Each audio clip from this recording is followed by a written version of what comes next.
Peace, peace, my peaceful people. What's good? It's your brother, man. I'm back. Yeah, we back. You know what I mean? We gonna come through, you know what I mean, from time to time. Like I said, you know what I mean, I gotta do it at my own pace. Till I can do it at a quicker pace, something like that. You know what I'm saying?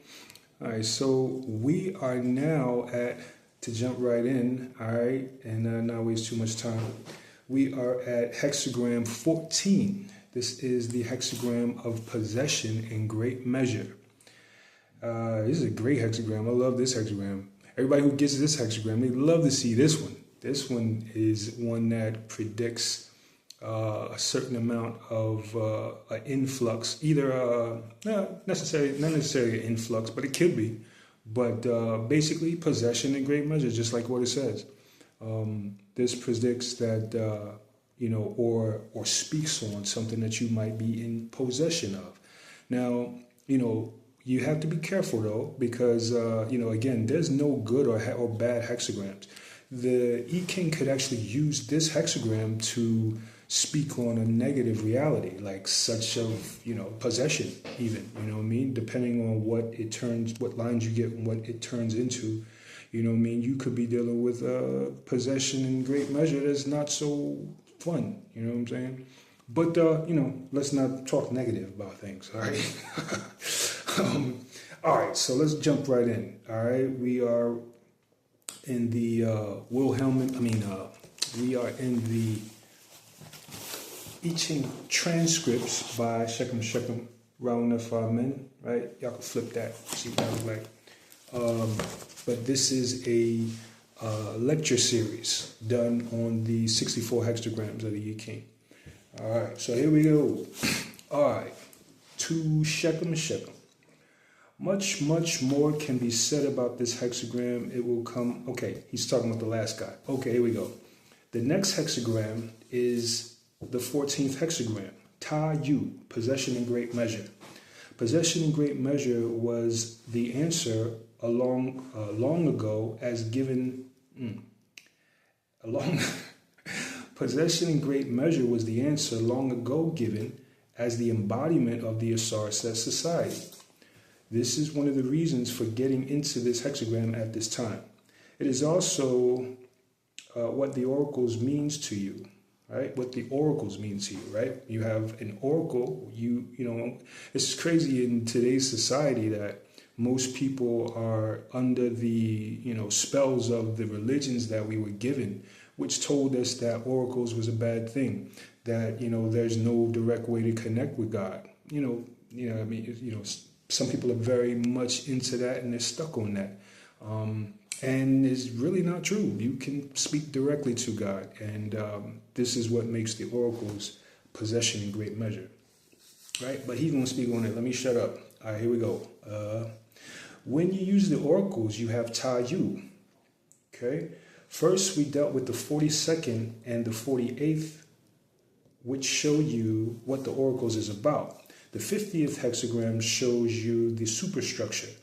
We said that you need a society to use the I Ching properly. The 48th hexagram to manifest love, the unity of the 42nd hexagram, which is the basis to succeeding in life, period. And then I have this in emphasized, right? So if you have the oracles, the I, right, and you have the well, and you have the Ting, right, the well, the 48, the Ting, the 50, then what you have, what do you have? You have Ta Yu, possession in great measure.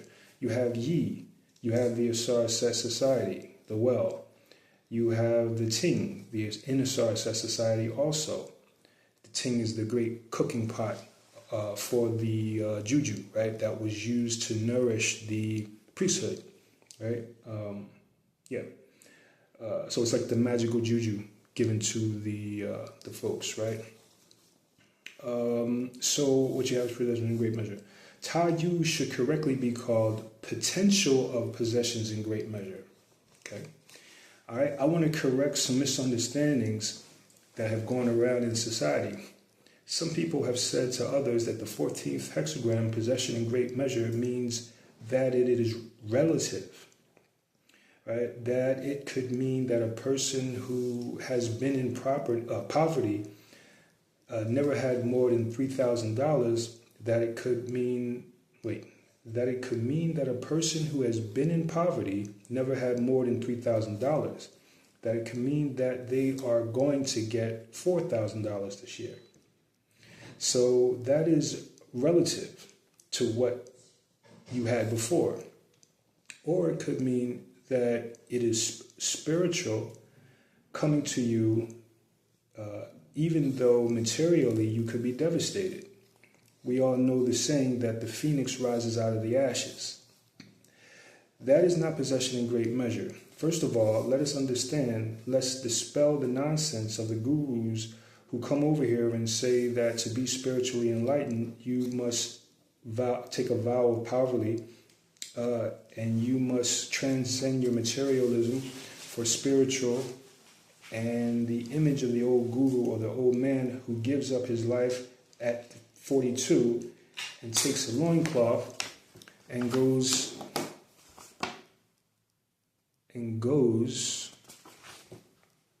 loincloth and goes begging for rice, spends the rest of his life in the mountains to meditate. You must forget about all of that. Let's go back to Africa.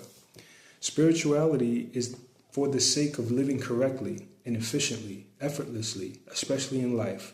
It is for the sake of having healthy children. It is for the sake of being able to achieve the dispense of your labor without much tears or any tears. It is for the sake of you getting along harmoniously. It is for the sake of you not suffering. Where there is suffering, there is no spirituality. Do you understand what I'm saying? It is for the sake of you remaining calm and peaceful if a storm comes and busts up your house, etc. And to give you the strength to rebuild.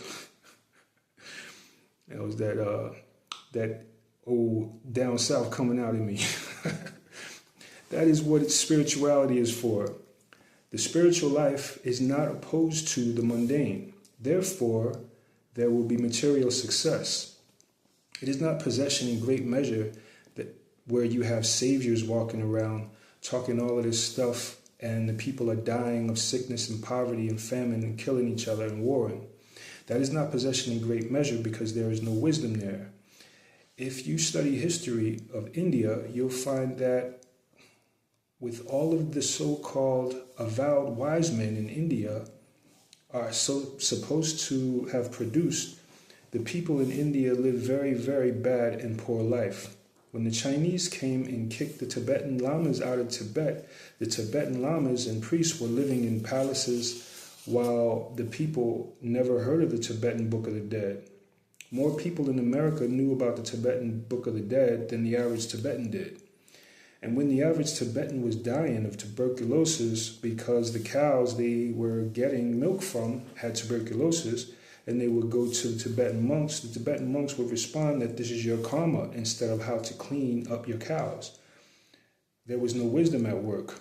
Wisdom is for the benefit of improving your way of life. That's what spirituality is for. Life on earth is for the sake of developing you spiritually. That's why the 50th hexagram says that things on earth must grow beyond the visible to the invisible realm. But things on earth comes from the invisible realm. That reciprocity is what possession in great measure is all about. So you're talking about a spiritual thing, right? Possession is not always just material. You know, we come from this plane and this time in existence, which says that, you know, possession is all about things, the cars you have, you know, what you drive and this and that. You know, no, possession, again, like the oracles, right? Possession is wisdom. Possession, or I should say wisdom, is possession in great measure, you know. Love, the love of others is possession in great measures. You know, a family that cares for you and supports you, that's possession in great measure. You know, so, you know, yeah. You know, we have to expand our thinking on what possession, what great possession is, right? What it means to possess greatly. Right, to the text. Wilhelm. Middle of the first paragraph, page 60. The time is favorable, a time of strength within, clarity without, and culture without. Back to Shekel. Strength is the yellow, Meneb, Nirvana, which I explained in the 50th hexagram. Yeah, okay, so I didn't explain that, so I guess I gotta wait for that. Or go get some preview of what the 50th hexagram is about from somewhere, and then come back and see what we're talking about here. Right? But to say strength within doesn't communicate anything. Whenever you say strength within, think about what I said about the person who is in the center. Not either this nor that, nor cold nor airy. That is explained in the text. So the statement strength within communicates nothing to you that you can actually use. What is strength outside? Clarity and culture. Because you are strong within, your mind is clear, your communication is clear, and the culture is the spiritual cultivation that we are expressing. Power is in expressing itself in a graceful and controlled way. Your watery force, your earthy force, your fiery force, your airy force, whatever force you have is expressing itself in a graceful and controlled way. So your energy is not coming into static with other people. You are neither too fiery nor not enough. You are neither too watery nor not enough. Everything is controlled. Pulling back when you have to, yielding when you have to, imposing yourself when you have to, and so on. Back to the text. This brings supreme success and wealth, the image, fire in the heaven above, the image of possession in great measure. Right? We're talking about the elements that make up the hexagram, right? Fire is Li, right? Which sits on top, and heaven, which is Qian, sits on the bottom. So again, when he starts talking about the elements and etc., lots of times this is what we're referring to, right? The image of the actual hexagram.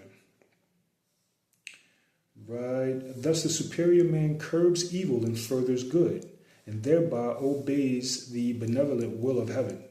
Don't forget that heaven always is in reference to the land of the spirit. Right? I'm running back.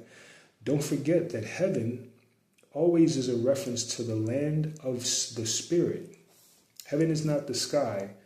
Heaven is the spiritual realm, the realm of communicating with the deities, which is not stated in the text. You cannot go into the 14th hexagram unless you do Igbo, unless you interact with the spirits, unless you are sacrificing to the spirits with the ancestors. You cannot fulfill the will of the 14th hexagram. All right, back to the text. The sun in heaven above, shedding light over everything on earth, is the image of possession on a grand scale. But a possession of this sort must be administered properly. Man must combat and curb the evil, and must favor and promote the good. Only in this way does he fulfill the benevolent will of God, who desires only good and not evil. Back to Shechem. That speaks for itself. We're not going to take any lines in. We're not going to take the lines in order. Let's take it in the reverse order. Okay, so he's going out of order. Right? 9 at the top. This is the text. 9 at the top. He is blessed by heaven. Right? So we're going to the top line. Right? We're going into the lines. We're at the top line. To Shechem. By the deities, by the ancestors. Right? Run it back. 9 at the top. He is blessed by heaven. Shechem. By the deities, by the ancestors. Back to the text. Good fortune, nothing that does not further. In the fullness of possession and at the height of power, one remains modest and gives honor to the sage who stands outside the affairs of the world. By this means, one puts oneself under the beneficent influence descending from heaven, and all goes well. Back to Shechem. So what comes from the spirits, from the spirit of the world, can only come to the people and give them possession in great measures because there's a sage present. You cannot fulfill the meaning of the 14th hexagram if there is not a sage present to tell you how to prescribe the sacrifice. Let me give you an example. You go to a Yoruba priest and he throws the cowrie shells for you. Obada comes up, 6 cowrie shells. There are 6 elders in the tray or on the tray. He must prescribe and you must perform a ritual to Shango. Shango is Heru. If you want to get the benefits of that reading. Heru is also Saint Michael, right? Archangel Michael, same stuff. And that's how you know what the truth is about religion. When you can see the various religions speak on a particular subject, just in different names, but all meaning the same thing. Like when you can go to, Africa and see Shango, right? And it looks like Heru, right? From Egypt. And, that looks like Archangel Michael, and, whatever other, gods that are solar deities that are, heaven's sons and things like that. Kings govern the king, things like that. Like, when you can see these things all across, in the different religions, that's where you find the truth of religion or the true religions, right? Or the true systems of spirituality. These are things that were shown to different people in different parts of the world and, or brought to them, And, there is a coherence, right? There's a connection, that connection which spreads across distance. That's the truth. You know what I mean? All right. Going back, let's see. He must prescribe you a ritual. He must prescribe and you must perform a ritual to Shango. And if you want to get the benefits of that, reading, it promises wealth, but you will only be wealthy if you perform the sacrifices, the offerings. Is that clear to you? It will not automatically come of itself. Do you know how to perform the sacrifice? Do you know where to take the sacrifice? Do you know what things will bring you closer to the deity or bring the deity closer to you? Do you know what things you must do and not do in your life that will secure the cooperation of the deities in your life? Do you know? You need a sage to know or to show you and teach you how to do that. Is that clear to you? The I Ching is no different. Many of you do not have a rope long enough to descend into the bottom of the well. I'm saying in Freud language, you do not know how to plunge into the depths of your subconscious. This is what we are talking about. You need a master to be able to show you how to get down there and get that which you need. Everything that you want in life is within you, but you don't know how to go within. That is what we're talking about with the sage. Most I Ching readings will be lost to you if there is not a sage to help you succeed at that reading. If you are not on a consistent basis improving your spiritual skills, it is in vain to use the I Ching. You are like a person who wants to box, but you don't keep yourself in condition. You don't do nothing. And when you get the time, and when the time comes, you get knocked out. I think Shegum was a big fight fan as well. Yeah, good stuff. You know what to do, but you have not kept yourself in condition, right? To the text, Chu and Sherelle have basically said the same thing, or have the same thing to say. Oh no, that was him saying that. Okay. Wilhelm, 5th line. So we're going back to the Wilhelm book. He whose truth is inaccessible yet dignified has good fortune. Excuse me, let me run that back. He whose truth is accessible yet dignified has good fortune. The situation is favorable. People are not won by coercion, but are unaffected by unaffected sincerity, so that they are attached to us in sincerity and truth. However, benevolence alone is not sufficient at a time of possession in great measure, for insolence might begin to spread. Insolence must be kept in bounds by dignity, then good fortune is assured. Back to Shechem. There is something missing here that Wilhelm is not saying too clearly. Chu and Sherelle brings out the other half of the statement to that text. Exemplification of clarity and truth, good fortune. Leaders and rulers possessing sincerity, clarity, and truth who rule majestically and set a good example to others will experience good fortune. Back to Shechem. He whose truth is accessible here is the leader in that society. This is not a fact made clear in the Wilhelm. Let's say you are interested in a particular problem. Let's say that you are thinking about your finances. You go to the oracles and you get the 5th line in the 14th hexagram. What does that have to do with your job? The oracles is saying that your condition has to do with the leadership of that society that you are dealing with. Many of you tend to think that the oracles is speaking about the confines of your life. But you know that what happens in your life has to do with Reaganomics and the war of, this is back in the day, this thing was real. This is like 84. Yeah, I think it was in the 80s, sometime in the 80s. Has to do with Reaganomics and the war in the Middle East and the whole bit, because it is affecting the economy. It is affecting your employment, etc. What I'm saying is that your oracle readings go beyond the circle of your experiences. So when you get the 5th line in the oracle is saying that your situation is being affected by the leadership. So the leadership here, the oracle is saying, is good of that society which you belong. Back to the text. These persons have found the right way, or the Tao, in both spiritual and material realms. Back to Shechem. Again showing that Tao is not just spirituality, it is materiality too, or also. Back to the text. They will be cultured, well-mannered, intelligent, wise, and discerning leaders, from whom others respect and try to emulate. This will result in much good for all.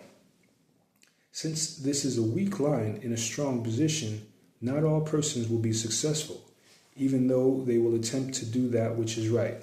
Back to Shechem. Meaning the leaders will not all be successful. Why? Because it is a weak line in a strong place. A yin line in the position of leadership, the 5th line, right? But that still doesn't mean anything to you. Let's go back to the Wilhelm. Wilhelm says, in the middle of the paragraph, people are being won not by coercion, but by unaffected sincerity, so that they are attached to us in sincerity and truth. However, benevolence alone is not sufficient at a time of possession in great measure, for insolence might begin to spread.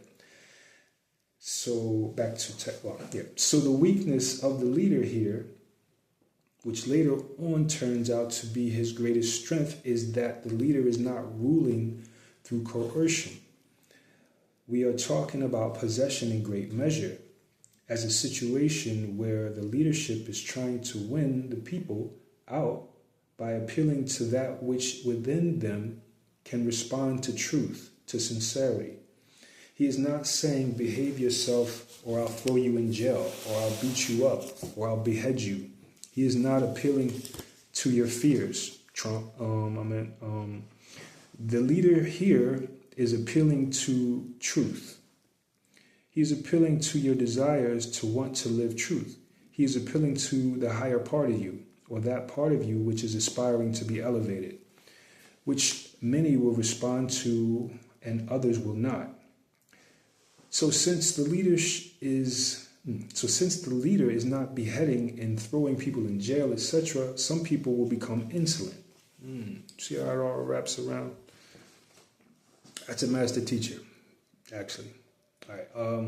Chu and Sherelle says, since this line is weak, line in a strong position, not all of these persons, meaning the leaders, will be successful, even though they will attempt to do that which is right. This is not a mistake. Those who will not be successful are those who become insolent. There are times when the leader may seem to not be successful. But if you are correct, if you do that which is correct in time, the time will redeem you.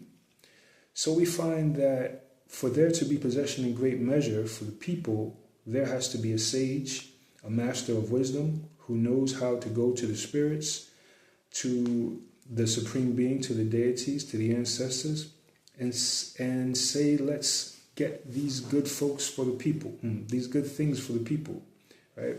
Go to the ancestors and say, let's get these good things for the people. Let's teach the people how to communicate with the ancestors and the deities, with the supreme being. There has to be someone who is taking care of the spiritual life of the people. But then there must also be a king, sage. The political rulership also must be based on spiritual tradition. This is like ideally. Obviously, we're not living in that. Right? Possession in great measure is not a personal thing. The white man says you are poor because you do not know anything about finances. No, you are poor because you have a society that exploits people. We have a social, economic, political structure that was set up to exploit people. Truth. So that the only people who are rich is a handful of people, and they purposely do not teach you the rules of the game. They say you are poor because you do not have the right education. You are poor because you don't do this. No, it was purposely set up that way. You will only have everything you need when there is a sage to show you how to get it from God, the spirits, the ancestors. And since you also must come together to do that, there must be a spiritual political organization among you. A spiritual political organization is not based on coercion, but on truth. Love one another. Not because I will chop your head off, but because of truth. There are those of you who are not ready to love, but are looking for spiritual advantage. People think of possession in great measure as something for you who want greater measure of possessions. With that in mind, we can see the implication of the situation. So naturally, we may expect other lines to turn to the problems that we will have. Okay? Going to the fourth line. So he didn't announce it, but he went through the top line and then the fifth line. Actually, he did announce it. He announced that he was going through the fifth. So he just went through the fifth line. Okay, to the text. Wilhelm. Fourth line, Wilhelm. He makes a difference between him and his neighbor. No blame. To Shechem. It speaks about not succumbing to envy and sensations to vie with others. Get rid of temptations, the temptation of jealousy and envy and competition. If you find yourself in a situation that promises possession in great measure, you will not realize it. You will not get it. You will not get the spiritual wisdom and the material wealth if you hold on to jealousy, envy, and remain competitive. I wish I could put that on mantra, like on loop, and just mantra that into my folks, bro. All right? Like, this Willie Lynch thing is really got us. Look, they said the Willie Lynch thing was a hoax. I don't believe it was a hoax because you can see it, right? It's so visible through society, right? We are affected by that thing that makes us envy each other, that makes us get jealous when we see people get it, etc. Or have some level of advantage or whatever. That's big stuff. We need to, really get with that. All right, get back in, right? Third line, the text, third line. A prince offers it to the Son of Heaven. A petty man cannot do this. To Shechem. What we are saying here is that if you want possession in great measure, offer it to the Son of Heaven. Offer it to heaven. Meaning, seek wealth in abundance for everybody, so that we all have, that we all will share, right? That's what it means, offering it to God. Meaning that it is just not for me, but so that we can all enjoy.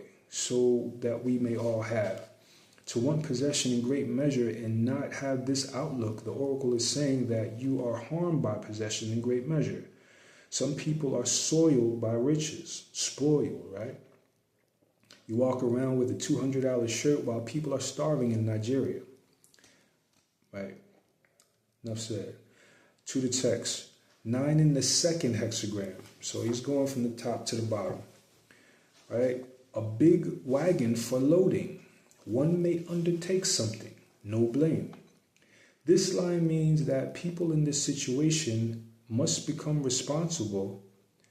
They must now realize that you have a duty to work together. That is what it means, a big wagon for loading. Meaning be open to accept responsibility because there is work to be done. Because possession in great measure does not come to you just by sitting down and having the sage wave his wand and having the king come and give you welfare. No, there is work to be done. You must be responsible for doing something. You must be responsible for something. The sage will teach you how to perform the rituals. You must do the rituals. The sage will teach you how to live right. You must do the work. The king will make sure that the work is divided up evenly and justly and fairly among you, and the spoils go fair and evenly. Right? Among you, but you must do your share of work. That is what the big wagon for loading is. You have to carry the weight. Right? Enough said. First line. No relationship with what is harmful. There is no blame in this. Right, reading the text. First line. No relationship with what is harmful. There is no blame in this. If one remains conscious of the difficulty, one remains without blame. Teshechem. Again, one is told to be kept free from arrogance and wastefulness at the beginning of possession in great measures. You must get rid of all that is harmful to you, right? I got this, I got that. It's also, what destroys the, in addition to like people being envious and stuff like that, you screw it up by the wrong stance or the wrong position you take towards what you have, right? Teshechem, when you come into possession in great measure, the oracle is saying to your person, and don't forget that the wealth that you get through spirituality is not the same as the wealth that you are getting, that you are going to get through accident. When I say accident, I mean through chicanery or whatever. When you are not living spiritually, all of what you receive is through Sebek. He makes you wealthy because he's going to take something away. What a trickster, that guy. All right. Here we are given a set of circumstances and guidelines so that you may have wealth that will not harm you, wealth that you will use the right way. It is not enough to share. Let's say share your wealth up. Let's say you shared your wealth up evenly, and your share was $2 million in today's market. The oracle is saying, do not be wasteful. So even though you share with everybody, wastefulness will betray something in your spirit that needs to be purified. Because ultimately life is to be enjoyed. We come to earth to enjoy life. But I said to you before, enjoyment is the property of God, not human beings. Because you must enjoy knowing that nothing can give enjoyment. You enjoy something because you have it. You would enjoy something without that thing controlling you later on, and are enjoying it because you have allowed your spirit the condition to enjoy it. I'm going to run that back because I chopped it all up. You enjoy something because you have it. You would enjoy something. There should be a comma. you would enjoy something without that thing, right? Or you would enjoy something without that thing controlling you later on, or enjoying it because you have allowed your spirit the condition to enjoy that, not because you believe that thing is enjoyable. So it's he's basically saying that, it's from within to enjoy, right? You bring enjoyment to something because you have it within you to, not because that thing is enjoyable inherently, right? So it's a spiritual thing, right? It's a spiritual thing to have joy. You know what I'm saying? So you can apply that to various places, You got it within. Now you can bring it over here and say, I enjoy, right? There is nothing intrinsically enjoyable about that thing, but it is just But it is just simply enjoyment is the relationship of your conditioning to that thing. So you must master the art of conditioning and deconditioning at will, so that after you cannot have that thing, or that thing has ceased to be useful to you, you will not become a slave to that thing. It speaks detachment, right? The ability to detach from that which is harmful or has become harmful, Because that's what happens. We get wrapped up in something that we think is great, and then it turns on us, and we stuck, right? No, don't be stuck. Just get out of there. All right. Because enjoyment, according to the law of life, which the Yi exemplifies, must give room to its opposite, pain. Unless, as the yogi says, you escape the will of karma or the will of change to its opposite by the art of keeping yourself in the middle. Bam. End that thing on that. All right. That was dope. All right. So let me see if I can. Let me see. See if I could jump to the Praxis and go through the lines as well. Right. All right, I'm going to jump straight into the Praxis, and we starting with line 1, right? Ooh, I just messed it up. Okay. The lines. You can be secure, this is line 1. You can be secure in the law that states that you will succeed without putting your credentials forward. Wait. See, I know my hexagrams, man. I done went too far down with the quickness. Right, all right. Okay, line 1, 14th hexagram. One is in a situation where there is the potential to make mistakes. By being cautious, especially of one's conduct, one may avoid mistakes which could cause one losses. Rely on truth and not your strength. Okay. All right, the second line. One is in a situation where there is much at stake. Therefore, the assistance of others will be needed. This line informs you that such responsible persons are available and can be trusted to carry out the work. It might also mean that you can assume great responsibilities yourself if you cultivate your abilities. Line 3. It is important to realize that great possessions primarily come from God. It is important, therefore, to share your good fortune with others. Run it back. It is important, therefore, to share your good fortune or wealth with others. Otherwise, you will be harmed by your good fortune. You know what I'm talking about? Line 4. Succumbing to envy and the temptation to vie with others that are more fortunate than you is a grievous error and will only do you harm. As for my jealousy folks, yeah, y'all need to check out that Tree of Life, I did on my, some time ago on jealousy. This is line 5. This line has a double meaning regarding sharing. On one hand, it counsels the person who shares with others that sharing is not enough. The dignity of the people must be respected. Some people give, yet treat others in an insolent manner.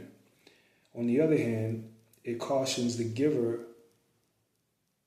of being lulled into a false belief that because he or she has shared, the receiver will not return the favor with insolence toward him. In such an instance, the person who shares must hold firm to the meaning of love, which is giving, seeking nothing in return.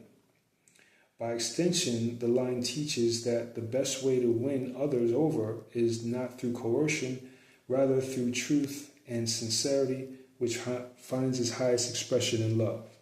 Right, so you see how, again, this is toward the leader, right? The fifth hexagram, the fifth line. So this is giving counsel toward the leader or in evaluating leadership. Right.